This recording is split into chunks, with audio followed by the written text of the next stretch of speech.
Social media is just like everything else, with a good side and a bad side.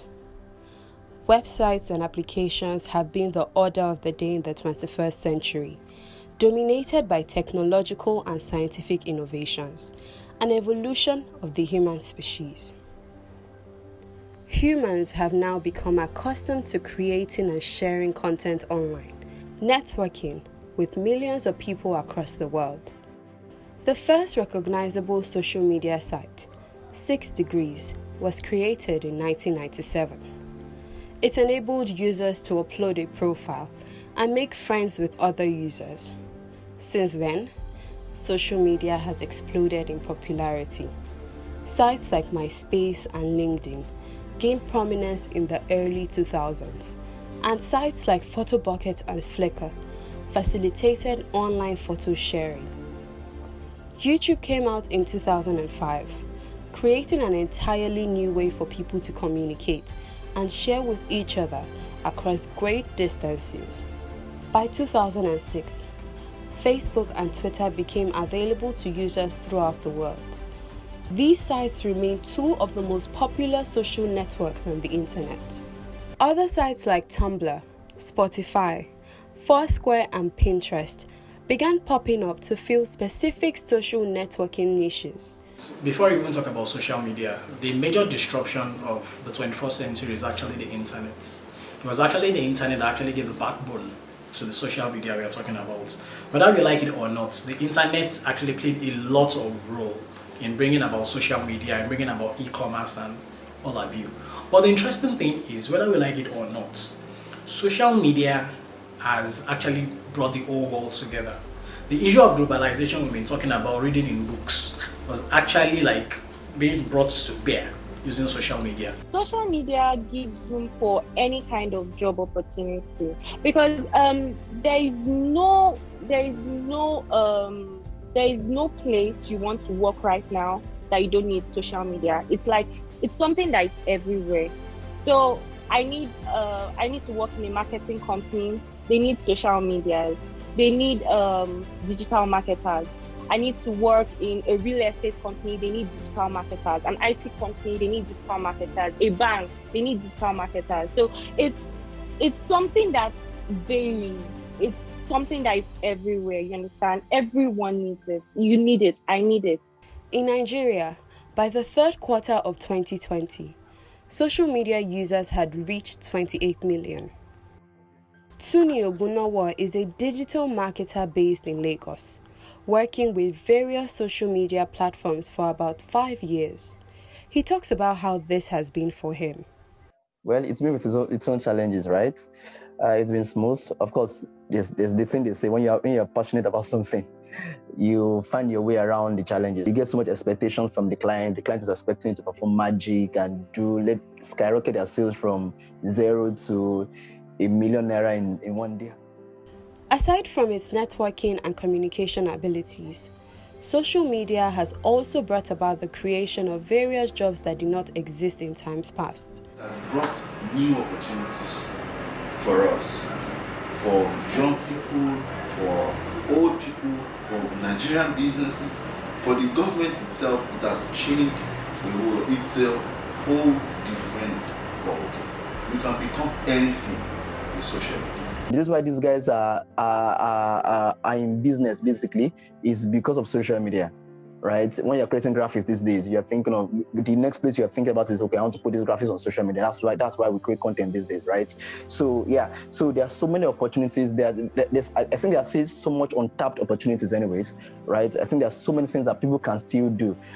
Influencer marketing is a form of social media marketing, involving endorsements and product placement from influencers, people and organizations who have a purported tremendous level of knowledge or social influence in their field. Do you know how much socialites are making from Twitter? I won't want to mention names, the so-called big boys, the influencers, the artists. Davido, for instance, announced that he just hit 20 million subscribers.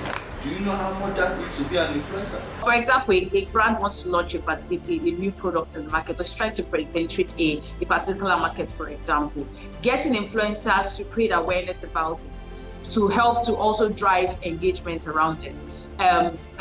Would also run for example, they can also run referral programs. Brands always run referral programs. So as influencers, you're able to refer your target audience or refer your followers to use a particular product or to use a particular service. And of course, at the end of the day, you find out that they are able to drive sales.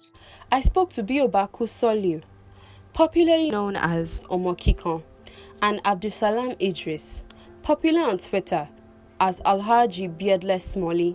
They are social media influencers who have risen to fame in the Nigerian media space. Yeah, I've learned a lot of things from Twitter. I've met a lot of people, I've networked, I've met different people, artists, musicians, and all. So it's been a wonderful journey so far. The main goal of an influencer is to make money. That's the main reason why people want to be an influencer, to make money on social media instead of wasting your data, tweeting, chatting your friends. The main goal is to make money while you are influencing people, while your content is getting in touch to people and people are following based on your content. So you are monetizing your content. They have a power to make people buy a product. Not only to buy a product, influencers have a power to change people's thinking. Influencers have the power to make people change the way they think, to make people do something. That's why we are influencers. We are supposed to convince people to do something. But with great power comes great responsibility. It's a very good tool. It's a very interesting tool that has brought the whole world together and has also made information to be real time. That is happening, like they say, as it go in local parlance. But unfortunately, you'll always find the drawbacks or probably demerits of social media, which is actually very natural in anything you do in life. Whether you like it or not, you always have the pros and you always have the cons. Social media bodies have had to come up with rules and regulations guiding their applications, with penalties like suspension and outright ban for users to ensure a sane platform. This responsibility has been daunting for them, almost leading to an interference in politics and national affairs. The most notable instance of this was in January 2021, when the President of the United States of America, Donald Trump, was banned for his tweets after the violence that broke out at the US Capitol, which led to the death of 4 civilians and a police officer. Before Donald Trump came to power, he made use of social media, he made use of Twitter effectively. As far as I'm concerned, I think probably Donald Trump will be the most active president on Twitter because he actually tweets himself. Not that probably outsource tweeting to some other people like they do in some countries. But the interesting thing is, whether you like it or not, Twitter is a tool. Twitter is one platform where intellectuals, youths have actually used to actually advance, activism. Social media applications like Facebook and Twitter not only took down his allegedly instigating posts, but banned him from their applications. Facebook banned the ex-president for 2 years, while Twitter banned him permanently. This some have seen as an interference in political affairs, as in Nigeria, a tweet of the president, Muhammadu Buhari, was deleted, which said, and quote, "Many of those misbehaving today are too young to be aware of the destruction and the loss of lives that occurred during the Nigerian Civil War. Those of us in the fields for 30 months who went through the war will treat them in a language they understand." End quote. The president's Twitter account was reported by Nigerians who understood the last part of the thread as threats against the indigenous people of Biafra, IPOB, and its military wing, the Eastern Security Network, ESN. Many reminded Buhari of the consequences of the Nigerian Civil War, which lasted from 1967 to 1970, stating that such must not be repeated. 2 days after President Buhari's tweet was deleted, an indefinite suspension of Twitter was announced by the Ministry of Information and Culture. The same Twitter, during the NSAS program, that was funding NSAS protesters, was the first to withdraw, to close the account of former president of US, Trump. And you see, when people were burning police stations and killing policemen in Nigeria during NSAS, for Twitter, it was about the right to protest. But when a similar thing happened on the Capitol, it became insurrection. You see, we are not going to be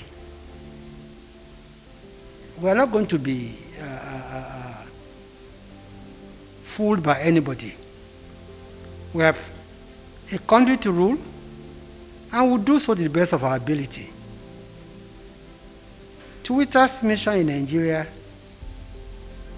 citing those two examples, is very suspect. I do not agree with the federal government's take, and Amnesty International has come out quite strongly to condemn the Twitter ban.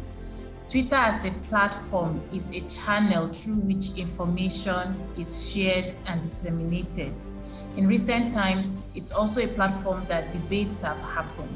It's another way of people exercising their freedom of expression.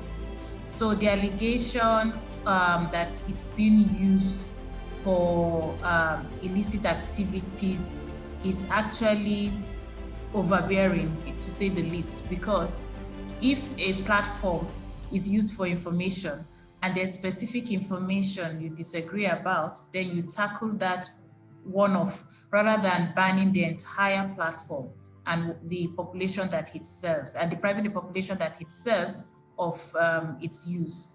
So if the federal government is convinced that there are specific tweets or some persons are aggrieved by specific tweets of any person, they have the right to report those tweets. It is when you report those tweets and Twitter doesn't review it and they don't do something about it, we can now look at it again and say, really, is there really something wrong with this tweet? I have had, for example, some of my posts on Facebook flagged down, even when those posts were not offensive in any way because people reported them. So this is the way social media works. The Twitter, the platform to grant those speech, the Constitution never said they should not be regulated. So, somewhat asking people not to tweet, or if they tweet, they will be prosecuted, as was said by the from the office of the Attorney General. That one can be said to be in the violation of the freedom of expression as guaranteed under our Constitution. But the business angle of expression, like media, either social media or mainstream media, government is entitled to regulate those platforms. But government cannot come around and say that the citizens of Nigeria cannot make their views. If the Twitter has been put on and there is no known law in Nigeria saying that Nigerian citizens cannot tweet, and now saying that if they tweet, they are going to be prosecuted, will be a violation of the freedom of expression. The Association of Licensed Telecoms Operators of Nigeria confirmed that its members have received formal instructions from the Nigerian Communications Commission, the industry regulator, to suspend access to Twitter. Soon, all major network service providers in the country blocked their users from accessing Twitter. Social media are good for communication, dissemination of information, but like everything else, it can be used to do good and it can be used to do bad.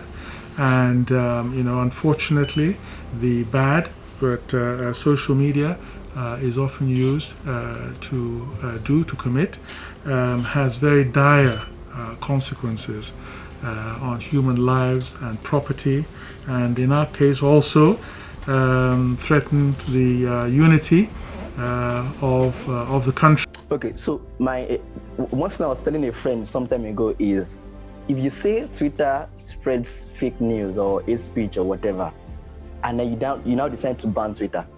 Okay, now let's look at it. Cars kill people. People get involved in car accidents and it kills people. Will you ban cars? You can say, okay, people die when an airplane crashes, right? Will you say you want to ban airplanes? You can't, just because of one thing that Twitter does, like one of the maybe disadvantages of Twitter, right? Now say you want to ban Twitter, not looking at the other advantages, the advantages of this platform. This has sparked even more outrage. Many are of the opinion that the government is only using the ban to stifle free speech, an effort to rid citizens of their platform to express themselves. It appears that as long as people keep showing up to point out what is not going well for them, this government will continue to find ways through which it can limit their participation in affairs that concerns them. Twitter was suspended in Nigeria because the president has equated himself with the country.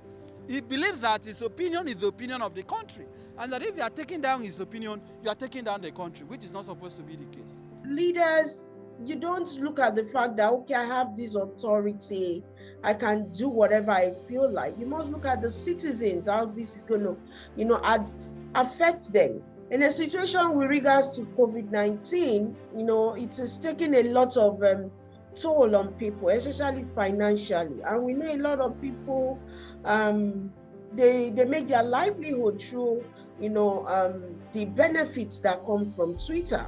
So those are things that should have been taken into cognizance before any response or reaction from the leadership of the country. Entrepreneurs also lament losses. Twitter is a great platform to help to drive viral campaigns. Unfortunately for us, we are unable to drive viral campaigns. We are unable to build certain campaigns now because Twitter, which is one of what is strong foundation in helping to drive viral marketing for some of our campaigns, has been banned. There are some businesses that are better marketed on Twitter because of the way Twitter is built.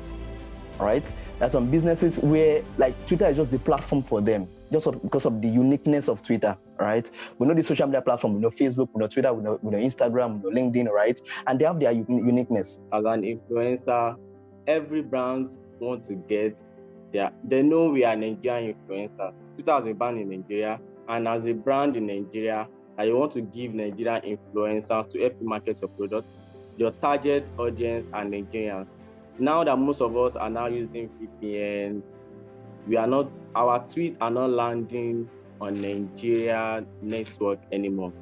Our tweets have been landing on different locations. So therefore, your target audience, which are Nigerians, we could not meet the target. It has really affected me. For about a week now, Twitter was banned on June 5th, and ever since then, there's been no commercial posts on my page because brands are scared to promote their stuff because they feel it's going against the government rules of Nigeria. So many people that reached out to me, I could not help them again because Twitter has been banned and advertisement cannot be run on Twitter. And knowing that Twitter has so many users, almost everyone in Nigeria, they make use of Twitter. So it's a very large platform for advertisement. This can further worsen the unemployment rate in Nigeria that grew from 27.1% in the second quarter of 2020 to 33.3% by the end of the year. Nigeria is losing a lot of money as a result of its suspension of Twitter. Reports today as it that almost Nigerians have lost approximately almost 25 billion naira within these 10 days. That report actually said 24.7 billion, have been lost with regards to this. And of course, it has even affected the IT sector in the country that is already going through a lot of challenges, and businesses as well. The Nigerian government has often toyed with the idea of regulating social media in the country, and this administration has been obsessed with the idea since it came into power in 2015. Twitter played a big role in the NSAS anti-police brutality protest in 2020, as demonstrations were mostly organized on the platform, and the company's CEO, Jack Dorsey, showed support by tweeting links to websites where people can donate to keep the protests going. Mr. Dorsey in his tweet called for donations and retweeted a tweet from @feminist_co, the official handle of a group of Nigerian feminists fighting against injustice by SARS through peaceful protests, fundraising, and social media organization. A special emoji was also created for the protests. To the youths, Twitter gave them a voice. But in the eyes of the government, the company's role in galvanizing the country's young population was a line crossed. Not registering in Nigeria does not mean Nigeria government cannot regulate them. Nigeria law can make a law, but now that Nigeria is insisting that they should come and register to operate, that's one angle to that. But we've seen laws in Europe, in United Kingdom, regulating social media. For instance, from April 2020, the UK said there's going to be digital taxation for all social media, either they're operating from anywhere, as long as from the thing they sold in UK, for more revenues they make in UK. And in fact, it's not even 2% of profit, it's 2% of their gross income. That was what the United Kingdom was demanding. Nigeria can make a law making certain demands from this company. And that law will govern them. Either they register here or they do not register. Now we have the Companies and Allied Matters Act that's mandated that all business should register in Nigeria. Perhaps the government is coming from that area. But with time, we are going to probably have a law that will allow even companies that it's almost practically impossible for them to register in Nigeria. Because that is the essence of the digitalization of the economy. Businesses are now being run from overseas, from anywhere. So those companies must be subject to the Nigeria regulation, to the Nigeria taxation. When placing Twitter on an indefinite suspension, the federal government cited fake news, threat to national security, misinformation, and spread of racist and false messages capable of leading to loss of many lives as reasons for its action. The solution to fake news is not to ban the source of news. It is more news. Because one of the good things about social media is that it is a medium or a media that is self-censoring. When you tweet, people come under the thread and challenge you. People come under the thread and correct you. People come under the thread and request for proof. Request that you should substantiate what you are saying. Stakeholders say there are better ways for the government to address its concerns. They believe that Twitter's benefits outweigh its downsides. There have been instances in the past where people have disagreed with Twitter in terms of how it has applied its guidelines and the way it goes about it. But this involves following a process and a procedure. What we would have expected the government to do was to formally address it with Twitter and to also show evidence why it disagrees with the position Twitter has taken. There's this thing when COVID started, when coronavirus started, you could post anything about coronavirus and it just goes like that. But over time, we saw that Instagram, Facebook, they were adding something like to get original COVID news, go to social websites, right? That's actually a form of regulation. As government, what I would advise is there's no need banning social media because of this or going to regulating social media. No. We did something with COVID-19 education. Radio is talking about it, TV is talking about it. It's so important right now that people watch what they say on social media. You can't do anything or you can't do things in such a way that people will like everything you're doing. They are bound to be opposition. And don't forget, this same party or the same administration, at some point in time, we're actually in the opposite, camp.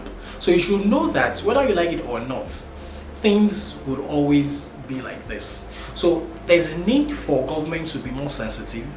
Government should also show a kind of maturity in terms of dealing with people. The digital age comes with its peculiarities, and social media platforms seem to be here to stay. One can only speculate about what social networking may look like in the next decade, or even 100 years from now. But one thing is clear, it will exist in some form for as long as mankind finds it of value.